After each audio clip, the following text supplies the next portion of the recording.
Nahazo ny tampikarama nandritra ny 9 volana tamin'ny taona 2024 avokoa ireo sefokotany sy ny lefiny rehetra tao anatin'ny faritra loatra mangoro. Taoriany nazahoana ny sora-bola avy tamin'ny fitondram-panjakana notarian'ny filoham-pirenena Hery Rajaonarimampianina tonga teny anivon'ny fiajijiana ny faritra loatra mangoro dia tsy niandrela ireo tompona andraikitra notarian'ny lehiben'ny faritra nizara izany tamin'ireo sefokotany sy ny lefiny ka fanambina izy ireo tsy maintsy ahavitana izany talohan'ny datany 7 Mars. Ny antody voalohany moa dia nanatitra n'ireo tampikarama-ny sefokotany sy ny lefitry ny sefokotany tampikarama izay 7 volana zany ny volana avrily ka hatramin'ny desambra 2016 7 volana zany.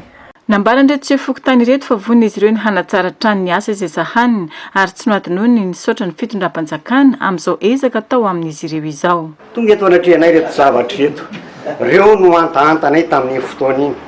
Tonga izy io dia maneho fisaorana eraho era-tsaina. Nandritra izany no nanentanany lehibe ny faritra ireo sefokotany amin'ny asa miandry azy ireo ary ny fiara-miasa amin'ny faritra.